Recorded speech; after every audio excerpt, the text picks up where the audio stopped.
asalaamaaleykum yéen mbokk auditeurs yi safoo di déglu seen rajo Afia FM 93.0 la rajo au cœur de tous les événements ak yéen mbokk internautes yi nga xamante ni yéen a safoo di seetaan suñu ay programme ñu amati mbégte ak kontaante di ànd ak yéen ci seen émission pencum artisanal comme nuñ koy defee chaque année ci biir foire internationale bu Dakar ñu ngi ci 28e édition bi la direction artisanat mu ànd ak waa rajo Afia FM ñu ñëw présenter leen fii ci pavillon orange daal di ànd ak waa boutique Ovop su ko defee rek dañuy daal di ànd ak suñu caméraman daal di doxantu ba ci biir rek xool la fa xew rek su ko defee ñu daal di leen koy dégtal.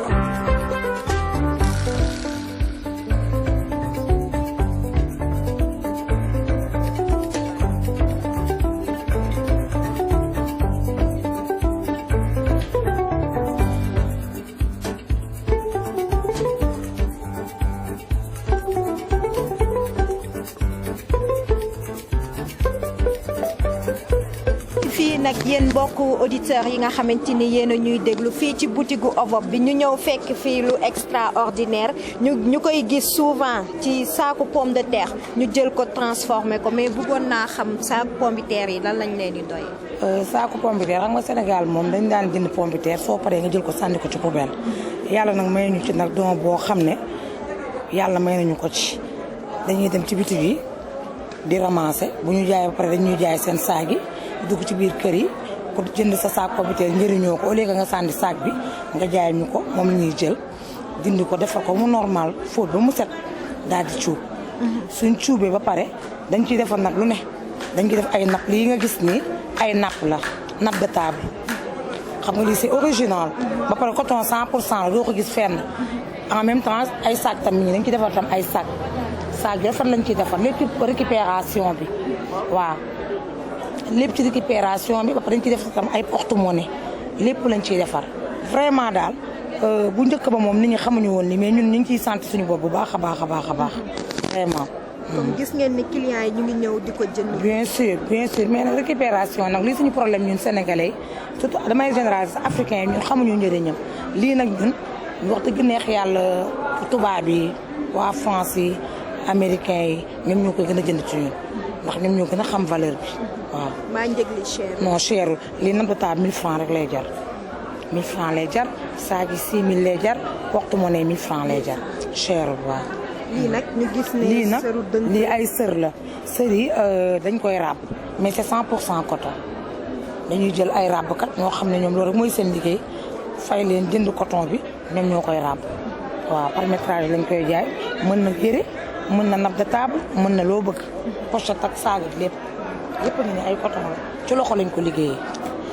ginnaaw bi ñu jógee fële nga xamante ni mooy boutique Ovop bi yéen mbokk auditeurs yi nga xamante ni ak yéen mbokk internautes yi safoo di seetaan programme li nga rajo bi di Afia FM 93.0 amati nañu mbégte ak kontaante comme nuñ ko defee woon ak premier groupe bi daal di ànd ak yeneen i invité ki si mel ni Adja Ndeye Fatou Camara ak ki nga xamante ni mooy Adja Kumba Dagg Diop ñu leen di ziar bu baax a baax di leen dalal ci suñu plateau fi nga xamante ni mooy pencum artisanat yi. jërëjëf maa ngi nuyu ñëpp ñi nga xam ne ñu ngi ñuy seetaan di leen di remercier aussi ci écoute bi ñu am ci ñun parce que ñun man maa ngi tudd Kumba Dagg Diop man maa ngi jógee commune Foundiougne département Foundiougne région de Fatick. ñun nag suñ ñëwee tey fii yàlla ak suñ partenaires yi Ovop maanaam un village un produit ci anglais ñu ne one village one product ñu sélectionné woon ñu depuis 2011 man produit bi ñu ma sélectionné woon moo nekkoon sirop bissap ak sirop gingembre parce que avant ñu ñuy sélectionné dañuy defaloon ay formation woon ñu ni ñuy defee plan d'affaires woon ñu ni nga xam ne noonu la ñuy defee marketing ni nga xam ne noonu la ñuy defee suñ produit yi mettre leen en valeur ba nga xam ne ku ko gis di nga sawar pour mën ko jënd aussi defaral ñu ay carte de visite yoo xam ne bépp partenaire bu ñëw mbaa kuy jënd soo ñëwee soo jotee carte bi di nga mën a jaar ci carte bi pour jot ñu defal ñu aussi ay livres yoo xam ne histoire lañ ko bindee def ci suñu historique yi union bi nga xam ne ci lañ bokk gox bi ñu jógee potentialité yi perspective yi nga xam ne moom la ñu war a jëlee suñu jógee fi ak suñuy attente ndax réaliser nañ ko wala déet biñ defee loolu nag ci la ñu door a sélectionné ñëw fii parce que ñoom suñ la formé ba pare duñ la bàyyi dañ lay topp non seulement soo ñëwee fii foire ñoom dañ lay jël en charge nga indi sa produit di jaay mais produit bi ñoom dañ koy jël teg ko ci seen boutique bi nekk Gueule Tapée dañu jaayee suñuy produit man damay toog fu ñu léeg-léeg nit oo ma ne Kumba Dagg ndax am nga sirop bisaab ndax am nga sirop gingembre ndax am nga sippax laaj ñu produit yi nga xam ne moom lañ am ci suñu localité xam nga loolu aussi jàppale nit weesuwu ko ñun daal kontaan nañ ci OBOP tey ñaan partenariat bi yal na gën a sax te xale yi nga xam ne ñoom la fi OBOP teg ñooñu aussi xale yu neex a liggéey ndooral lañ ñun ay mag lañ ndax nit ki soo demee ba làq 50 rek nekkatoo xale mais xam nañ nan la ñuy ménager nan la ñuy waxee ak ñun nan la ñuy kiyee ba kenn du frustré wu ñoom daal ñu ngi ñuy neexal ñu ngi ci suñu service ñu nit ñoom ñu ngi ci suñu service kontaan nañ daal ci OBOP di ñaanal xanaa directeur artisanat yal na fi yàgg rek te wër lépp lu mu am mu bokk kook ñun lépp lu ñu am bokk kook moom jërëjëf. am na solo bu baax a baax ñu jaarale ci suñu beneen maman muy Ndeye Fatou Camara maman ginnaaw buñ la nuyoo gis nañ ne yow tamit yaa ngi ci biir boutique gu OBOP bi aussi ngeen nekk deuxième groupe bi nga xamante ni yéen a ñëw pour exposer li nga xamante ni mooy seen produit. gannaaw bi ma leen nuyoo di leen gërëm ci invitation bi comme ni ko sama naataango waxee rek man Ndeye Fatou Camara laa tudd jógee région de Fatick département de Fatick. OBOP moom comme ni mu ko waxee rek 20 village 20 produits man dañ ma sélectionné ci ñaw dañ ma fekkoon ma yor sama atelier ku tudd ñaw ñu def compétition bi ma yóbbu sama ñaw dal di bokk ci ñi ñu sélectionné comme ni mu ko waxee ñoom ñu duñu gunge buñ la tànnee ba pare dañ lay tàggat defal la formation yëpp ba si marketing ni ngay jaayee defal ñu emballage technique d'emballage lépp defal nañu ko wax dëgg fa tabarakallah bàyyiwuñu ñu jox ñu équipement boobu moom la ñuy liggéeyee bàyyiwuñu ñu ubbil ñu boutique bi moo nekk fii Gueule Tapée dañuy jël suñuy produit damay toog ba suma produit su jeex ñu téléphoné man combien de chemise ma ñëw yóbbu loolu daal lañ jëflanteeg ñoom bi ñu defee man 2012 laa bokk jël deuxième ci sélection bi 2012 booba benn tey ñu ngi def suñ collaboration à travers la direction de l'artisanat amuñu ci benn problème ñu ngi ñuy jàppale même japonais yi bi ñu retourné woo sax direction dañ ñu gën a dooleel chaque année foire bu am dañuy aménager stand indi ñu di ñu accompagner di ñu gunge di ñu jaayal di la jaayal fii di la jaayal fële loolu mooy di ñu wone amuñu seen gërëm dañ leen di sant di leen gërëm di leen dollee yaakaar dëgg neex yàlla amuñu seen benn fay di leen sant yéen ñi ñu invité à travers foire bi pour nit ñi mun ñoo gis mun a xam lan la ñuy liggéey ndax lu mel nii moom mooy jaay sa bopp wasalaam. ci wàllum ñaw boobu sax ngay wax gis nañ ne li ci mel ni vax moom ngeen di gën a promouvoir te gis nañ ne amoon na benn entreprise bi fi nekkoon di defar ay vax fu mu toll nii entreprise bi nekku ci est-ce que amu leen problème boo xamante ni da ngeen di am problème fournisseur maanaam ki leen di jox vax yi pour ngeen mën koo liggéey. ñun li ñuy gën a liggéey mooy li nga xam ne moom la ñuy liggéey fii ci Sénégal. vax dañ ko ci boole rek mais man leen sax lañ ma sélectionné woon leen bi moom laa doon ñëw ay chemise ak pantissé yi xam nga loolu dañ koy ràbb su la neexee nga tàllal sa bàgg ràbb loolu la neex nga ñëw gis nga fa sa chemise su pantissé yi ñun loolu la ñuy liggéeyee waaye dañuy jënd rek suñ usine bi ubbi waatoon ne day gën a baax ci ñun ndax day gën a développé Sénégal rek gën a créer ay emploi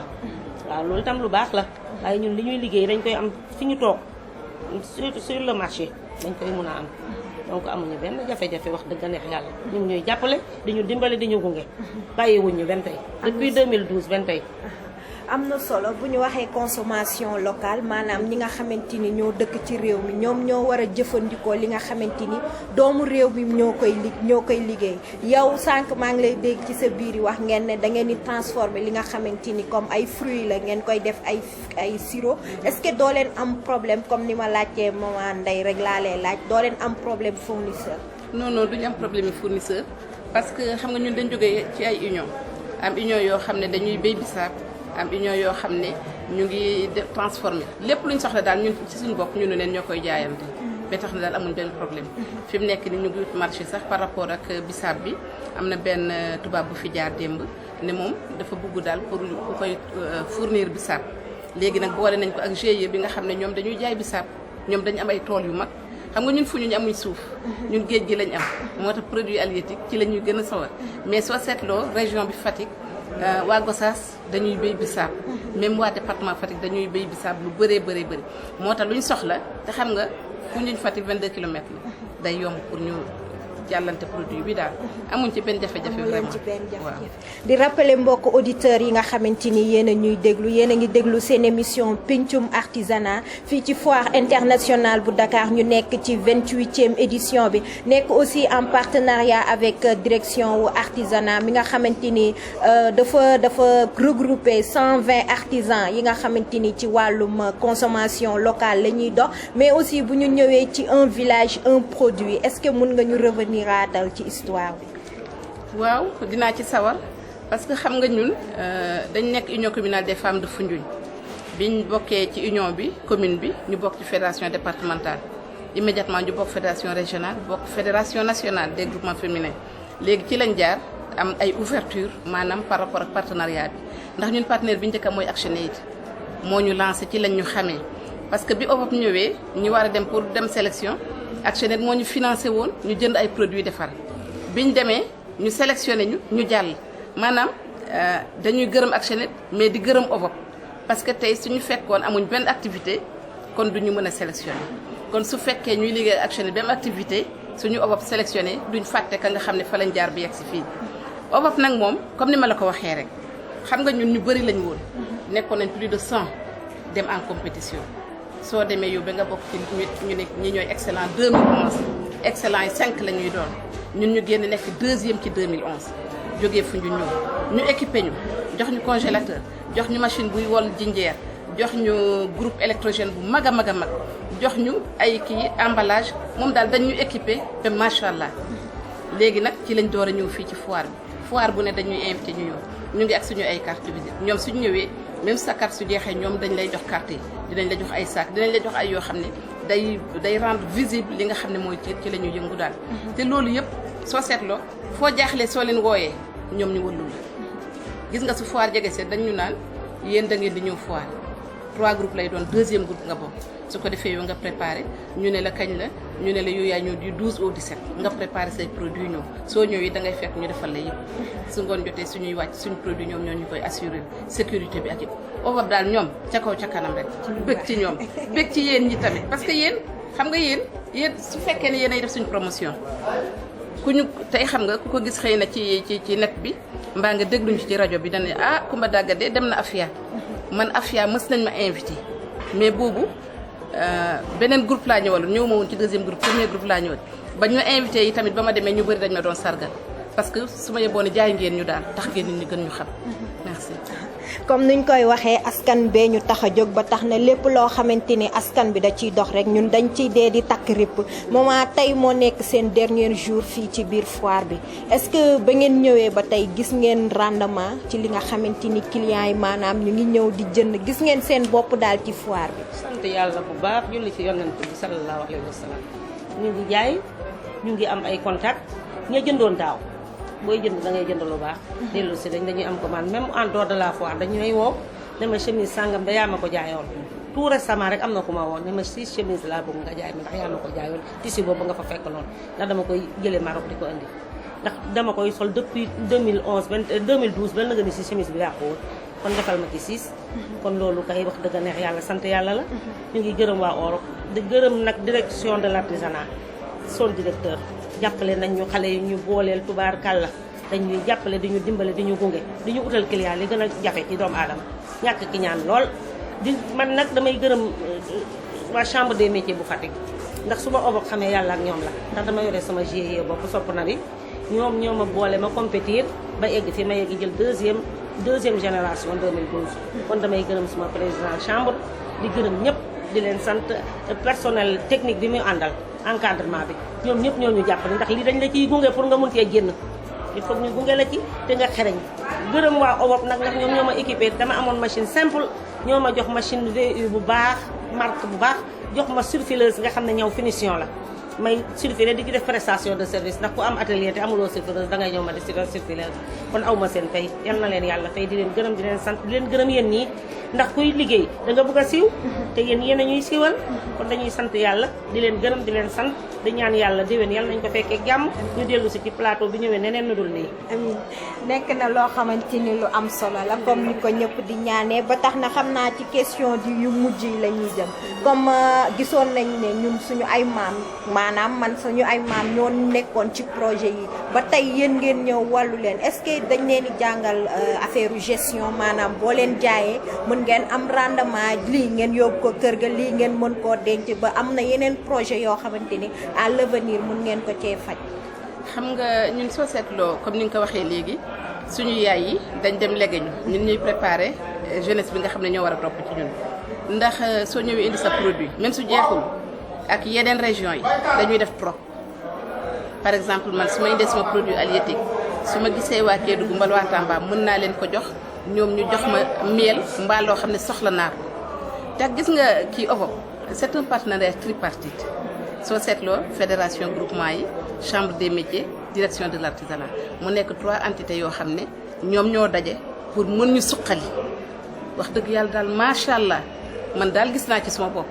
gis naa ci sama bopp bu baax a baax a baax ndax man saa yu ma ñëwee fii foire su ma ñëw déjà produit yi may jëlee fii yóbbu ko balaa may yegg si damay am sumay commande su ma demee damay livrer te loolu yëpp yàlla ak OVOP ndax man tey fii ku ma xam daan naa ñëw nag ak beneen partenaire mais Fiara mais su may ñëw fii da OVOP moo ma fi indi ak direction de l'artisanat ak chambre des métiers bu Fatick mu nekk lu ñuy bëggee daal bëgg nañ daal ci yéen daal. waaw comme gis nañ ne léegi projet OVOP bi dafa dem ba ñu internationaliser ko. effectivement fépp partout dans le monde mun ngeen dem exposer li nga xamante ni mooy. dëgg la man nag demaguma au niveau international mais kii au niveau national moom je suis très bien connue. koo ne Kumba Dagg ci foire bii nga dajale 10 personnes ne leen Kumba Dagg su ma 8 ya xamul 7 ya xam nañu yëpp à travers OVOP. mais problème concurrence aussi doo leen ko am parce que nekk na loo xamante ni léegi mun nañ ne c'est universel femme yi ku ci jug yaa ngi xool nan ngay jéem a transformer li nga xamante ni mooy produits locaux yi pour mën koo jaay ci marché bi. xam nga ñun amuñ concurrence parce que suñu sélectionné kii chemise la man bisaab la kële day nekk jinjeer kële nekk ceeb kii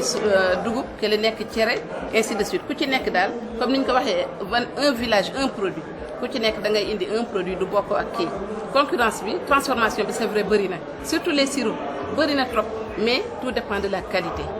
li ngay def soo ko ñemee par exemple man su ma ñëwee damay njar suma sirop ne naan leen ku naan soo demee di nga del sa jënd su ma indee suma produit halieutique si pax dama koy traité waat ko soo ñëwee ba ma teg bocal bi nga ñam mos ba laajal ki li ma indi woon ci crevette yëpp jeex na tàkk maa ngi am ay commande su ma demee def ko fournir ñi nga xam ne ñoom ñoo ma commandé sirop bisaab bi itam la nga fekk ca table de 3 gis nga table bi ni mu wéetee parce que jaay nañ nit ki li ngay jaay yaay jaay sa bopp daal sooy jaay da ngay xam ne ngay accueillir sa client da ngay xam ne ngay présenter sa produit loolu moo ci ëpp importance produit moom su sellee baax doo am benn problème pour écouler ko si am na la solidarité entre femmes parce que soo seetloo ñun ñëpp ñu ngi jógee région de Fatick région de Kaolack man par exemple su ma indee suma sirop su jeexee damay jël sirop ki nga xam ne Kaolack la mais sélection bi la ma jaayal ko du ma wàññi dara man li ma indi jeex na pourquoi may toog loxo kese su ma si pax par exemple dafa jeex ma jël si pax Ndeye Fatou teg ci suma table di ko jaayee su ma sirop jeex ma jël sirop waa Gossas bi tegal ko di ko jaay parce que lépp c'est nous dans nous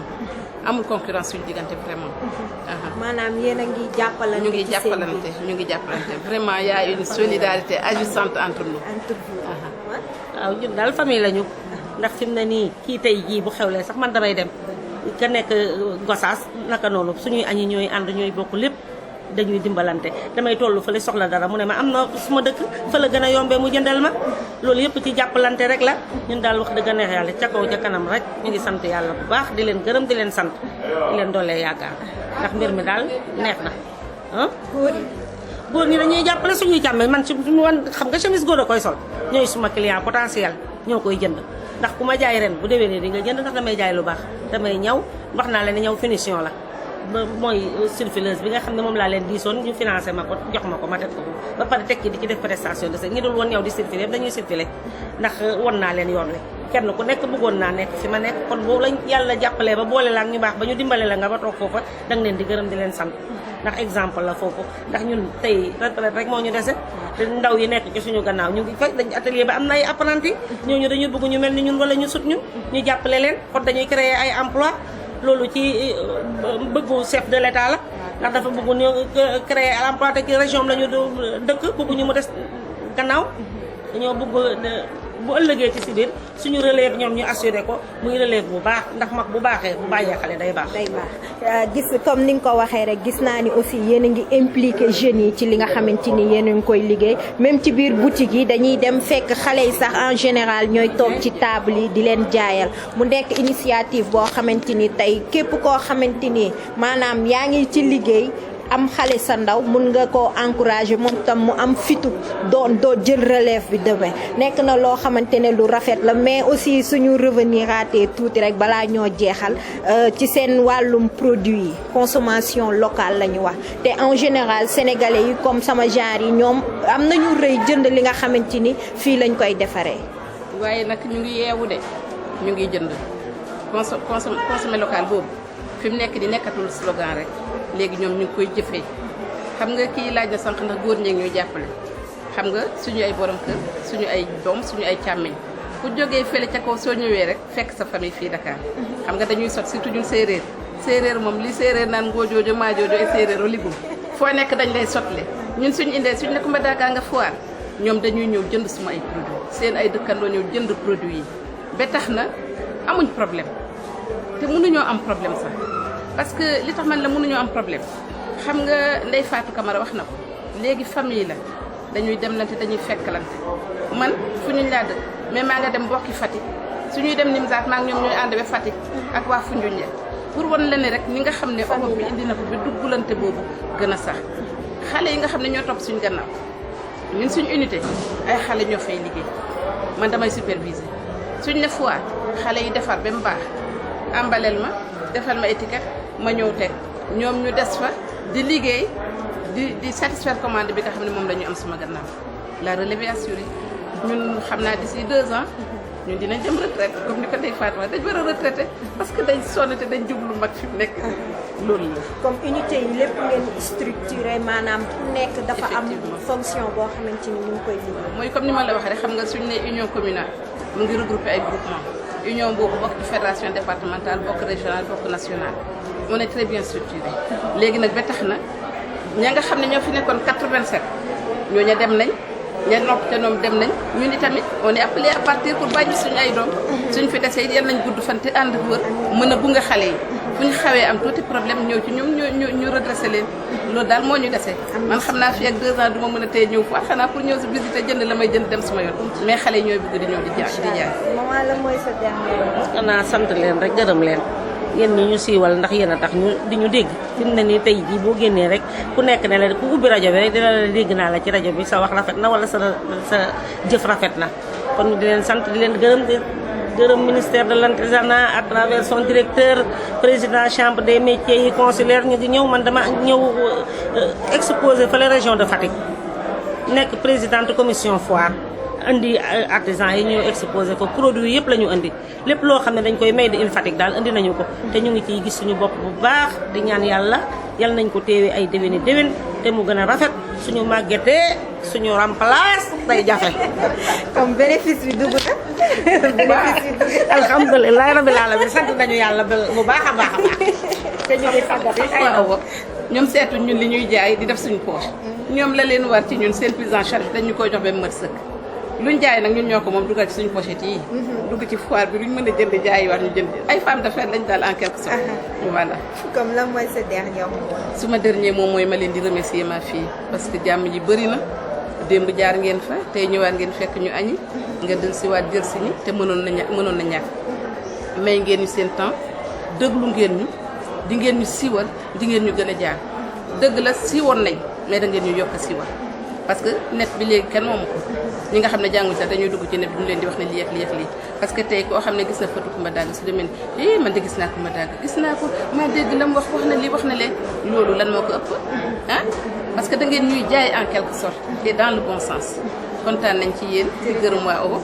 suñ directeur de l'artisanat nag moom dañ ko bàyyi ak yàlla rek mën ma ko waxee yàlla na fi yàgg rek te wër yàgg ñu di invité suñ tëlee suñu ay sët ak suñu ay doom ñëw di ñu remplacer fii di leen gërëm yéen waa Afia yàlla na taxawaay bi yàgg lu ngeen mën ren yàlla na ngeen mën ko ëpp déwén jërëjëf jërëjëf ñu ngi leen di jaajëfal bu baax a baax ñu ngi amoon ci plateau bi ki nga xamante ni mooy maman Coumba Daga Diom ak ki nga xamante ni mooy maman Ndeye Camara di jaajëfal mbokku internet yi ak mbokku auditeurs yi nga xamante ni ñoo safoo di déglu programme Afia FM 93.0 nii la Afia FM askan bee ko tax a jóg ba tax na saa su ne dinañ sonn ci yéen man je dis chaque jour que la Afia FM est au cœur de sa population aussi toujours près de sa population ba tax na ñu ngi jaajëfal aussi waa direction de